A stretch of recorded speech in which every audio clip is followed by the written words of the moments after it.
Shalom to all my brothers and sisters worldwide. Today I'm in this beautiful, beautiful location with the trees and the birds chirping, and one of many peaceful locations I love to go to and walk and enjoy Elohim's creation the way it was meant to be enjoyed. And I welcome you. Today in this brief video, I'm going to basically discuss the textual reasons why Karaites reject the oral law. Now, again, I want to state that we do respect very much the traditions of our Orthodox brothers and sisters, very much. And if ever in the past my videos came across as in any way demeaning or disrespectful, I do apologize. I really do. I did not mean to come across as an attack. My videos were simply meant to be aggressive in the Karaite approach, because Karaite Judaism, let's be real, Karaite Judaism is a very small sect. Nonetheless, size and numbers does not attest to truth. Whether or not we are the majority or not is meaningless. As Elohim states, there would always be a righteous remnant among you. Now, many will argue who that remnant is, and that's fine. I'm not here to argue that case. But it says in Torah that we will always be small in number. And although we do have differences with our brothers, our Orthodox brothers, we do have mutual respect, at least for the most part. In every group there are some crazies and some people that disagree and back and forth, and that's going to be everywhere. But as far as I'm concerned, I have much respect for the Talmud. I stand in a Karaite position and understand that for me, it's very clear that the Tanakh alone has everything required to be close to Elohim and to keep his Torah. There's no question. But I don't want to be disrespectful in the beliefs of the Orthodox Jewish community. So in this video, I want to make it very clear that my only reason for making this video and my other videos is to give a clear understanding of why we believe that it's very clear in Tanakh that the Torah is to be understood as a written covenant, and that we can understand what is written in the book by simply studying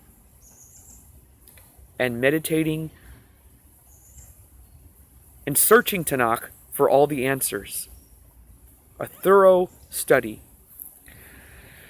The logical objections to the oral law would be meaningless if they were not supported by sound textual evidence.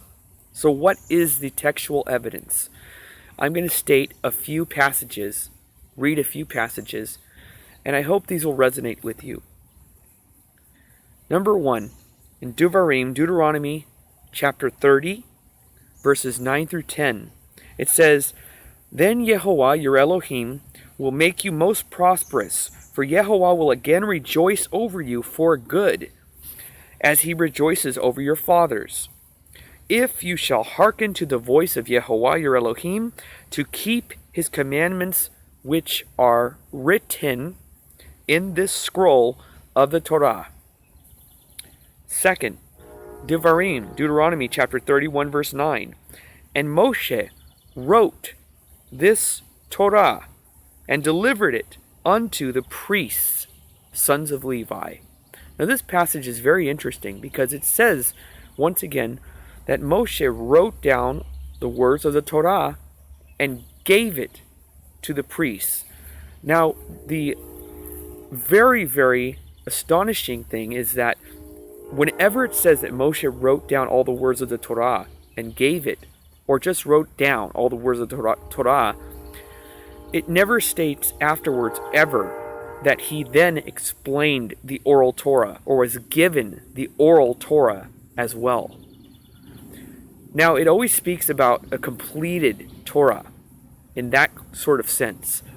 Never does it ever say the written Torah or part of the Torah. It's very clear that the Torah was written and completed. That's why he's giving it to the priests.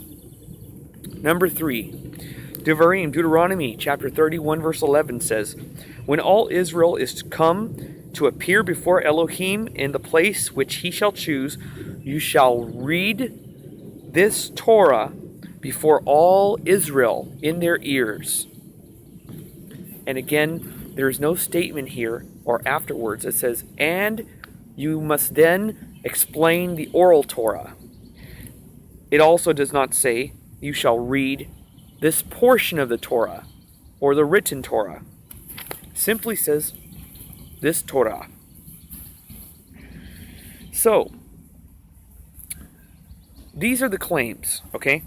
The first claim, because this is what the counter will be to this. The response: to attempt to prove the existence of the oral law, the students of the Talmud often quote Deuteronomy chapter 12 verse 21, which states, "Then you shall kill of your herd and your flock which Yehovah has given you, as I have commanded you." The rabbis claim that the phrase "as I have commanded you" refers to the parts of the oral law which explain the proper methods of slaughtering an animal.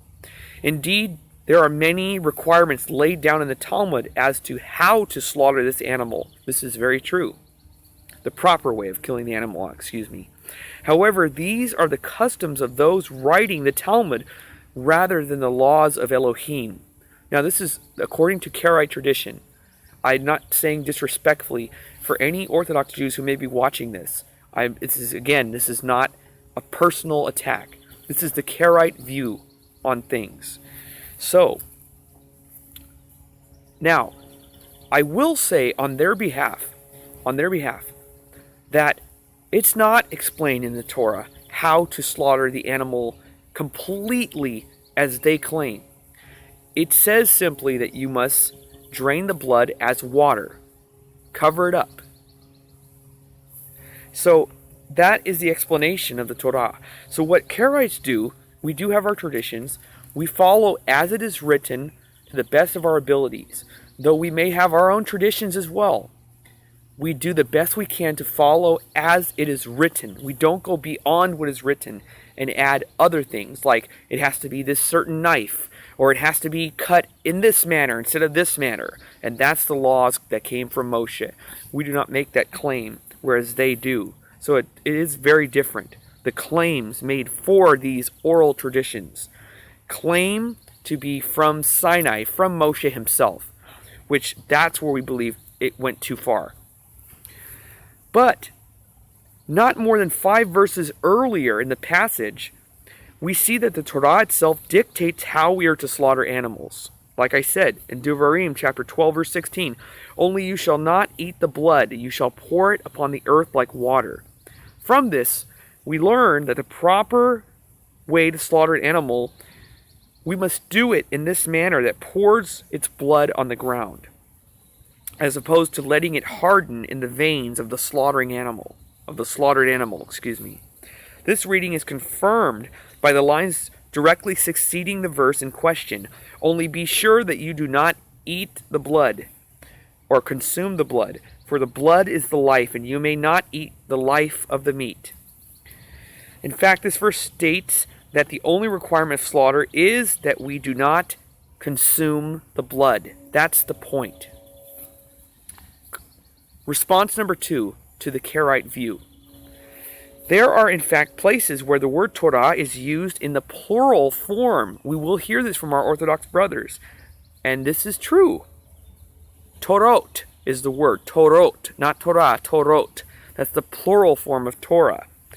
So how, they'll say, how can you Karaites claim that there is no reference to 2 Torahs in the Bible? Because they'll say, see, you're admitting that it's there. So what would the Karaite response be? Again, I mean this with deep respect. Deep respect. This is how I would respond in a caring fashion. Because we are here to go back and forth. It's okay to do that in Judaism. To go back and forth. So my response would be, I hear what you're saying, and it is compelling. It is compelling. And I can see why you believe that's the case. It's there. The response that we would give, while the word Torah does appear in its plural form throughout the Hebrew Bible, The term Torah, in the sense of the collective body of laws given by Elohim, is only used in the singular. Compare the following verses that I'm going to read right now and see the difference. Here's one example. The word Torah is used in the singular to refer to the Torah, the collective instruction of God.